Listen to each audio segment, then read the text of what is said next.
रामा रामा, ताज के नीचे तो सिर्फ मुमताज है, लेकिन इस शीश महल में कई राज दफन है पूजा जी। घबराइए नहीं भाभी जी, बिल्कुल नहीं घबराइएगा। मैंने कुछ नहीं देखा, कुछ नहीं देखा। रामा रामा। पूजा दीपक बाबू बाहर आपको ढूंढ रहे हैं। रामा रामा, अब मैंने कुछ नहीं देखा भाभी जी। रामा रामा, रामा रामा, रामा रामा।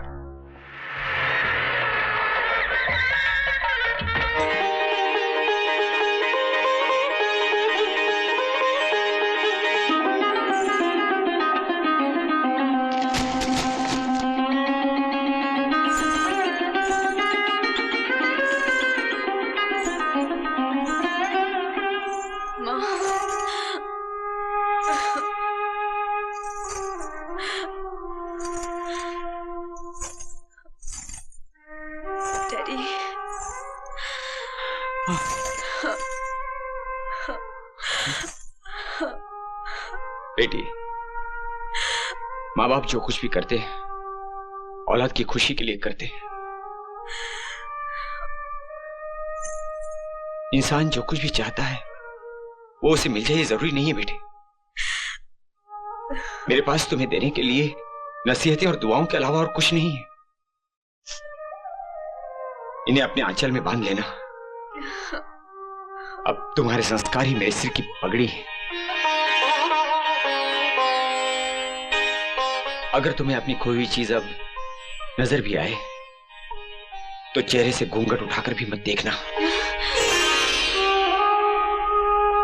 बस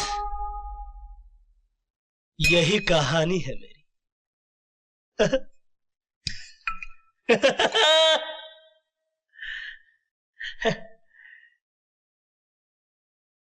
इस दुनिया में दौलत पैदा करना बड़ा आसान है, मगर किसी के दिल में घर बनाना बड़ा कठिन है। भरे सावन में रेगिस्तान लगता है, ये घर मेरा खाली मकान लगता है। बस मास्टर, हम तो गए मास्टर, हम तो गए।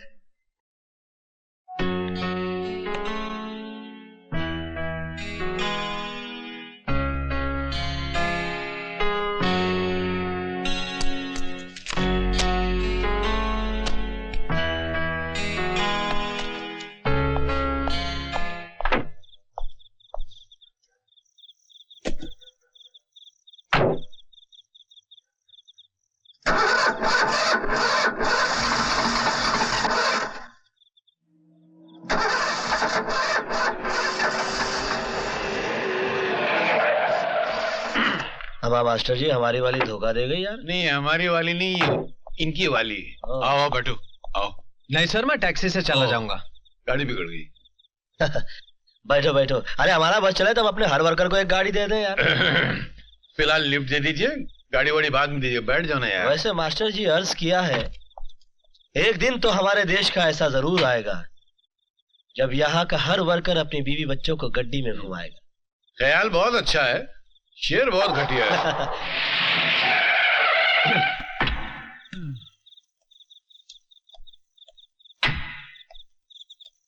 हाँ भाई। Thank you sir. अरे कुछ नहीं है। अगर तकलीफ ना हो तो अंदर चलकर एक प्याला चाय हो जाए। चाय? मियाँ इस वक्त चाय? ये तो शाम की तौहीन के बराबर है यार। Please sir. मास्टर जी समझाइए इसको। अरे छोड़ो ना अपना आदमी, इसकी बात को क्या रफू करना। मियाँ आपकी चाय उधार रही है, पर फिर कभी। लेकिन अगली बार इनकार नहीं करेंगे। नहीं, बिल्कुल कभी नहीं है। Thank you sir. Good night. Good night. हाँ मास्टर जी जरा निकालिए हल्के से।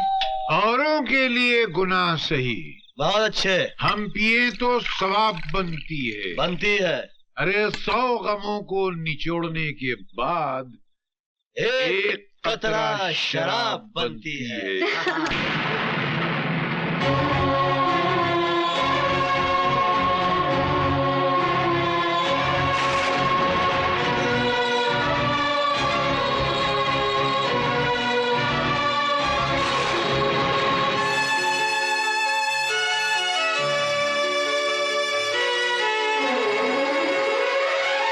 पूजा, क्या तुम जानती हो केपी साहब अपना बर्थडे नहीं मनाना चाहते थे? लेकिन बेचारे करते भी क्या, कार्ड जो पहले बढ़ चुके थे। हाँ, पहले मैं भी नहीं जानता था कि केपी साहब ऐसे क्यों हैं, मगर बाद में पता चला कि वो तो एक मामूली मैकेनिक थे, एक अमीर बाप की खूबसूरत बेटी जिसके लिए वो करोड़पति बने। अरे एक बात तो तुम्हें बताना भूल ही गया। जानती हो उनके घर का नाम क्या है? क्या? पूजा हाउस। 20 करोड़ हवेली की दाम उन्होंने 21 करोड़ दिए, सिर्फ इसलिए कि ऐसा घर चाहिए था। पूरे शहर में ऐसी हवेली नहीं है। और इसीलिए उन्होंने राजा साहब की हवेली खरीद ली। मालूम है बड़े आदमी का घर कैसे पहचाना जाता है? जब उसके घर में पार्टी हो और गाड़ियों की लंबी लाइन लगी हो।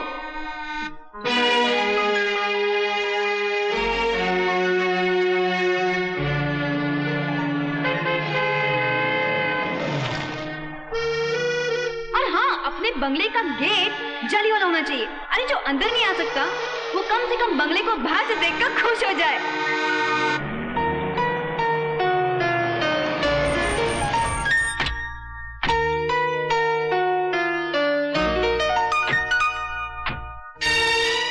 गाड़ी रुकने के बाद जब शोफर दरवाजा खोले तो लगना चाहिए कि पार्टी सॉलिड है। आओ पूजा। हाँ? चले?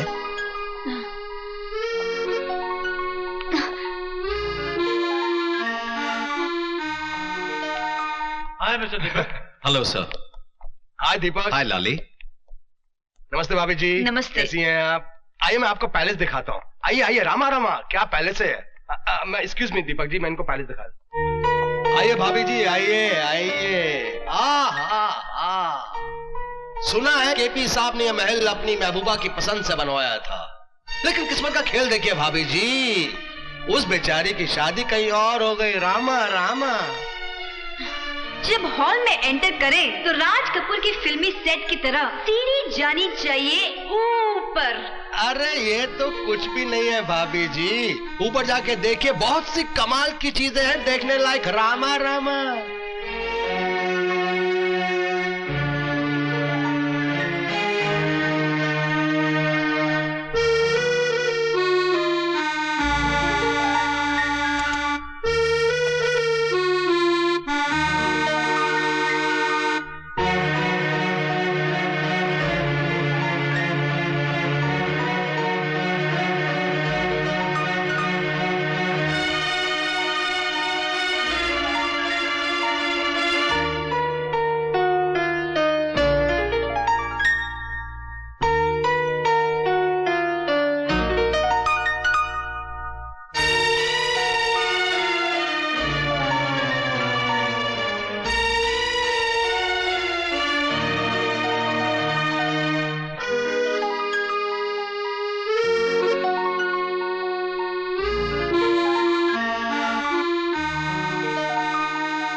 रामा, ताज के नीचे तो सिर्फ मुमताज है, लेकिन इस शीश महल में कई राज दफन है पूजा जी। घबराइए नहीं भाभी जी, बिल्कुल नहीं घबराइएगा। मैंने कुछ नहीं देखा, कुछ नहीं देखा। रामा रामा। पूजा दीपक बाबू बाहर आपको ढूंढ रहे हैं। रामा रामा। अब मैंने कुछ नहीं देखा भाभी जी। रामा रामा। रामा रामा। रामा रामा। पूजा, अरे तुम ऊपर थी, मैं तुम्हें नीचे ढूंढ रहा था। देख लिया महल?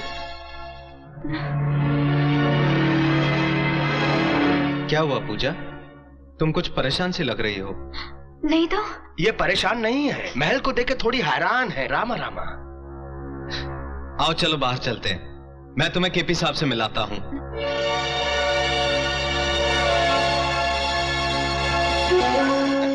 रामा रामा। सर, आप जियो हजारों साल, हर साल के दिन हो 50,000। मुझको लंबी उम्र की दुआ न दो,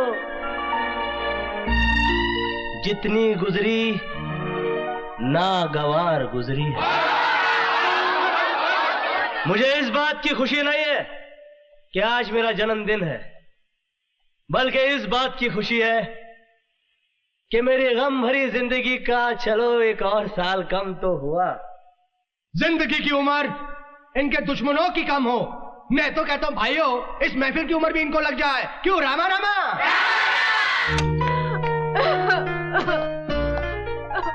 पूजा,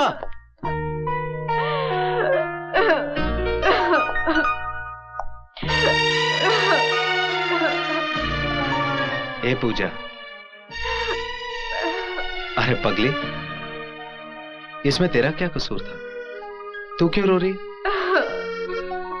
मैं जानता हूं पूजा कि तुम मुझसे बहुत प्यार करती हो, और मेरे सिवा कोई तुम्हारे ख्याल में भी नहीं आ सकता। मैं तो सोच भी नहीं सकता था कि जिस आदमी को कल तक मैं एक देवता समझता था, वो इतनी गिरी हुई हरकत कर सकता है। मैं उसे कभी माफ नहीं करूंगा। मैं आज ही उसकी नौकरी छोड़ दूंगा, लौटा दूंगा उसकी दी हुई बंगले और गाड़ी की चाबियां। किसी शैतान की दी हुई सौगात से किसी इंसान की दी हुई खैरात ज्यादा अच्छी है।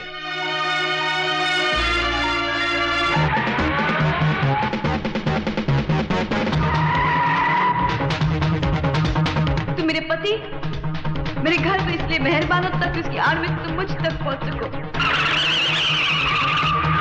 तुम्हारे अंदर आज भी मुझे पानी की हसरत जिंदा है, आज भी मुझे पानी की हसरत जिंदा है, आज भी मुझे पानी की हसरत जिंदा है। तो मुझे अनगरज मंजर से बात समझ, मुंह दिखाने काबिल नहीं रहेगा समझे, मुंह दिखाने काबिल नहीं रहेगा समझे, मुंह दिखाने काबिल नहीं रहेगा समझे।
पूजा, मुझे तुम्हारी गुजरी हुई जिंदगी के बारे में पूछने का हक तो नहीं है, लेकिन इतना मैं जरूर जानना चाहता हूं कि वो क्या वजह थी जो तुमने कृष्णा को भुला दिया। मैंने इसलिए भुला दिया क्योंकि मेरी शादी दीपक से हो गई थी। हाँ, लेकिन तुमने दीपक से शादी की क्यों? प्यार तो तुम कृष्णा से करती थी। हाँ, लेकिन उस प्यार की वजह से कई जिंदगियां खराब हो रही थी। मान सम्मान समाज सबकी कसूरवार हो गई थी मैं। कृष्णा के इंतजार में मैं इतना जली कि अगर पत्थर भी मेरी जगह होता तो वो भी राख बन जाता।